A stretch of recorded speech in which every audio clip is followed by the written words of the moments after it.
how do you explain when things don't go as we assume? Or better, how do you explain when others are able to achieve things that seem to defy all of the assumptions? For example, why is Apple so innovative? Year after year after year after year, they're more innovative than all their competition. And yet, they're just a computer company. They're just like everyone else. They have the same access to the same talent, the same agencies, the same consultants, the same media. Then why is it that they seem to have something different? Why is it that Martin Luther King led the civil rights movement? He wasn't the only man who suffered in a pre-civil rights America, and he certainly wasn't the only great orator of the day. Why him?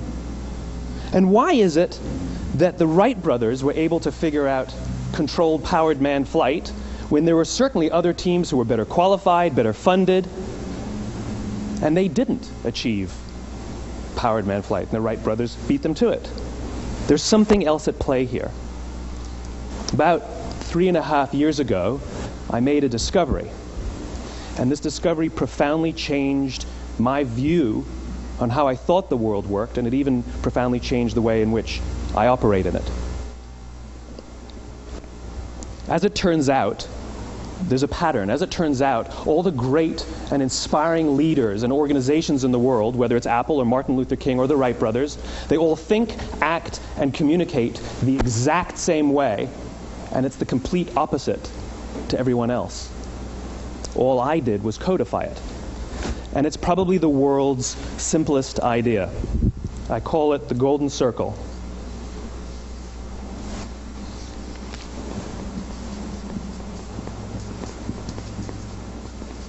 Why, how, what?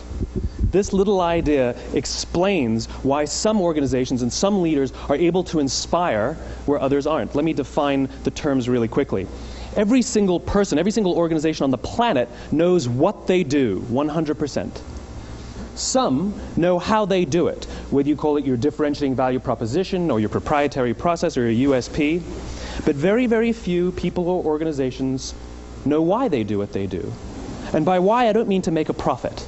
That's a result. It's always a result. By why, I mean what's your purpose? What's your cause? What's your belief?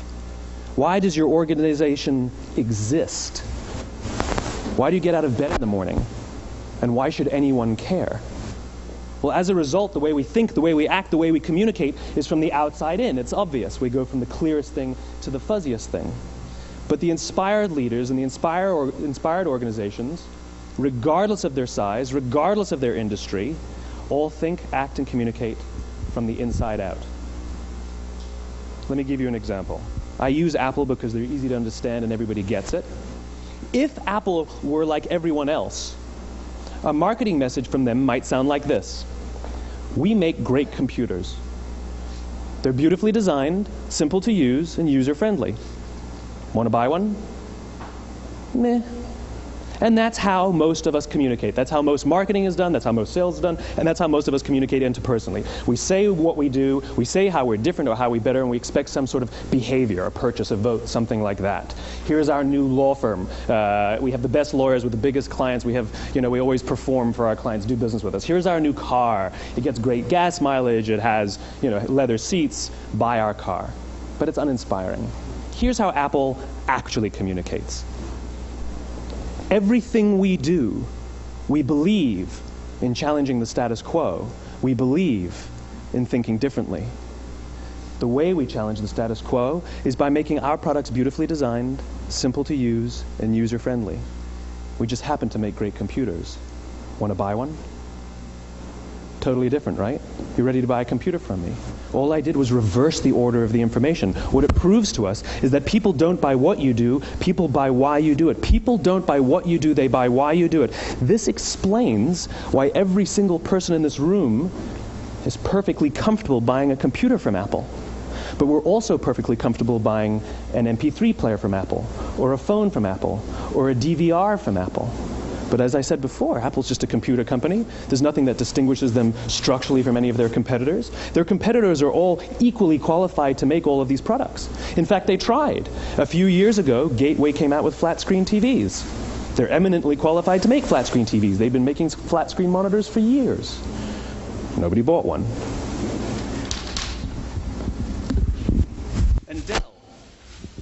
Dell came out with MP3 players and PDAs. And they make great quality products, and they can make perfectly well-designed products, and nobody bought one. In fact, talking about it now, we can't even imagine buying an MP3 player from Dell. Why would you buy an MP3 player from a computer company? But we do it every day. People don't buy what you do, they buy why you do it. The goal is not to do business with everybody who needs what you have. The goal is to do business with people who believe what you believe. Here's the best part. None of what I'm telling you is my opinion. It's all grounded in the tenets of biology, not psychology, biology. If you look at a cross-section of the human brain, looking from the top down, what you see is the human brain is actually broken into three major components that correlate perfectly with the golden circle. Our newest brain, our Homo sapien brain, our neocortex, corresponds with the what level. The neocortex is responsible for all of our rational and analytical thought and language. The middle two sections make up our limbic brains, and our limbic brains are responsible for all of our feelings, like trust and loyalty. It's also responsible for all human behavior, all decision-making, and it has no capacity for language. In other words, when we communicate from the outside in, yes, people can understand vast amounts of complicated information like features and benefits and facts and figures. It just doesn't drive behavior. When we communicate from the inside out, we're talking directly to the part of the brain that controls behavior, and then we allow people to rationalize it with the tangible things we say and do. This is where gut decisions come from. You know, sometimes you can give somebody all the facts and your figures, and they say, I know what all the facts and details say, but it just doesn't feel right. Why would we use that verb? It doesn't feel right. Because the part of the brain that controls decision-making doesn't control language. And the best we can muster up is, I don't know, it just doesn't feel right. Or sometimes you say you're leading with your heart, or you're leading with your soul. Well, I hate to break it to you, those aren't other body parts controlling your behavior. It's all happening here in your limbic brain, the part of the brain that controls decision-making and not language. But if you don't know why you do what you do, and people respond to why you do what you do, then how will you ever get people to vote for you or buy something from you, or more importantly, be loyal and want to be a part of what it is that you do? Again, the goal is not just to sell people who need what you have. The goal is to sell to people who believe what you believe. The goal is not just to hire people who need a job. It's to hire people who believe what you believe. I always say that, you know, there's if you hire people just because they can do a job, they'll work for your money. But if you hire people who believe what you believe, they work for you with blood and sweat and tears. And nowhere else is there a better example of this than with the Wright brothers. Most people don't know about Samuel Pierpont Langley. And back in the early 20th century, the pursuit of powered man flight was like the dot-com of the day. Everybody was trying it. And Samuel Pierpont Langley had what we assume to be the recipe for success. I mean, even now, you ask people, why did your product or why did your company fail? And people always give you the same permutation of the same three things. Undercapitalized, the wrong people, bad market conditions. It's always the same three things. So let's explore that. Samuel Pierpont Langley was given $50,000 by the War Department to figure out this flying machine. Money was no problem. He held a seat at Harvard and worked at the Smithsonian and was extremely well connected. He knew all the big minds of the day. He hired the best minds money could find, and the market conditions were fantastic. The New York Times followed him around everywhere, and everyone was rooting for Langley. And how come we've never heard of Samuel Pierpont Langley? A few hundred miles away in Dayton, Ohio, Orville and Wilbur Wright. They had none of what we consider to be the recipe for success. They had no money. They paid for their dream with the proceeds from their bicycle shop. Not a single person on the Wright brothers' team had a college education, not even Orville or Wilbur. And the New York Times followed them around nowhere. The difference was Orville and Wilbur were driven by a cause, by a purpose, by a belief. They believed that if they could figure out this flying machine, it'll change the course of the world. Samuel Pierpont Langley was different. He wanted to be rich, and he wanted to be famous. He was in pursuit of the result. He was in pursuit of the riches. And lo and behold, look what happened. The people who believed in the Wright brothers' dream worked with them with blood and sweat and tears. The others just worked for the paycheck. And they tell stories of how every time the Wright brothers went out, they would have to take 5 sets of parts because that's how many times they would crash before they came in for supper. And eventually, on December 17th, 1903, the Wright brothers took flight. And no one was there to even experience it. We found out about it a few days later. And further proof that Langley was motivated by the wrong thing, the day the Wright brothers took flight, he quit. He could have said, "That's an amazing discovery, guys. Now we'll improve upon your technology." But he didn't. He wasn't first. He didn't get rich. He didn't get famous. So he quit. People don't buy what you do, they buy why you do it. And if you talk about what you believe, you will attract those who believe what you believe.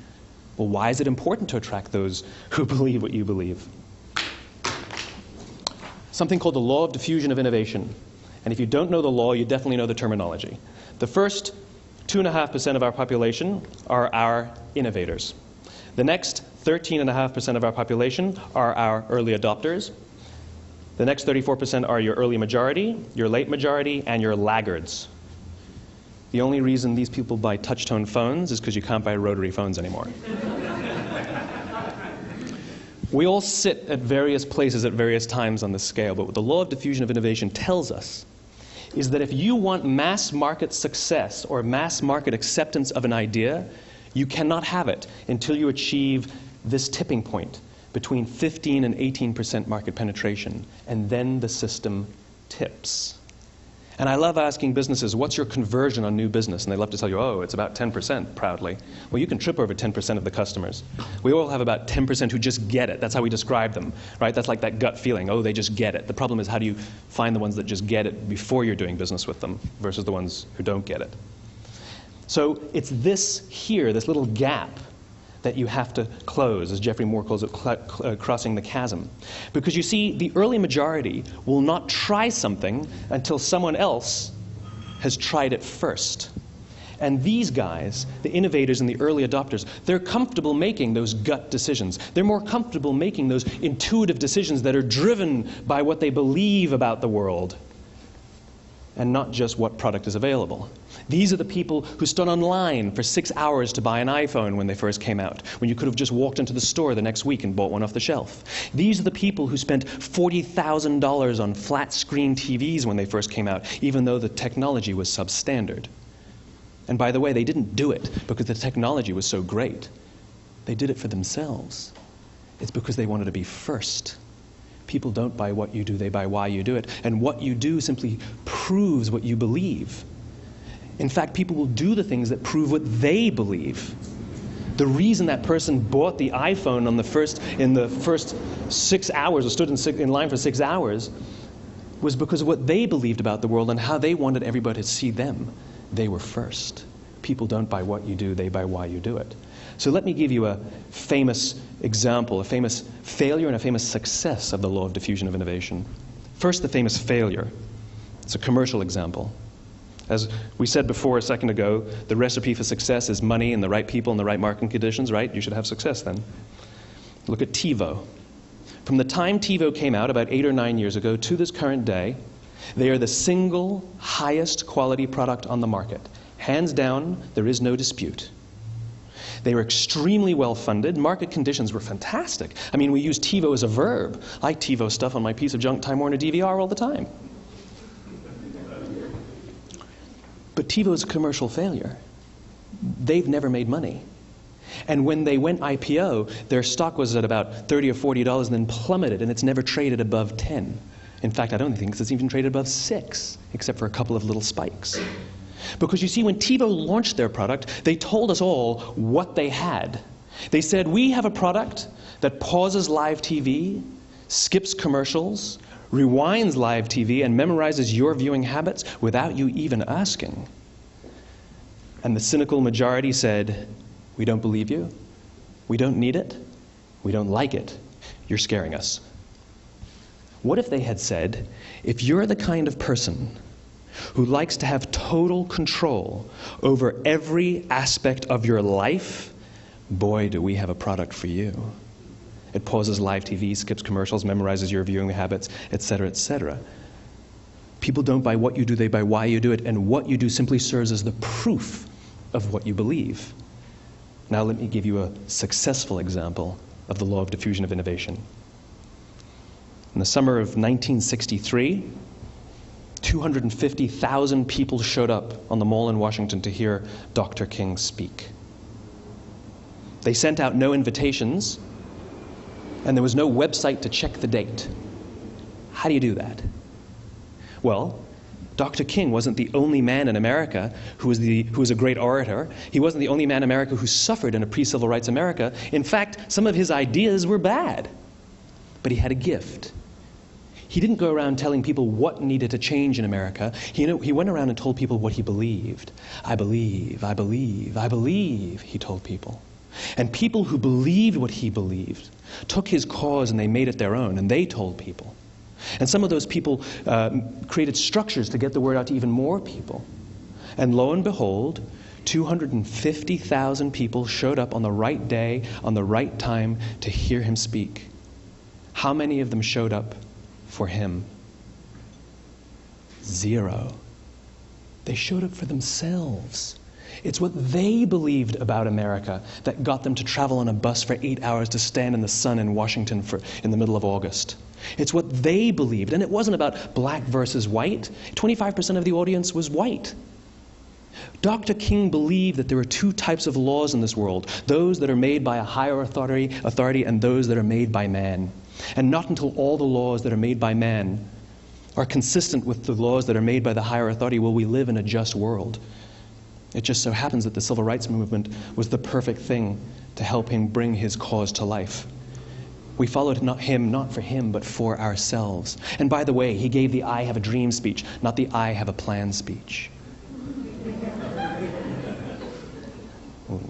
Listen to politicians now with their comprehensive 12-point plans. They're not inspiring anybody.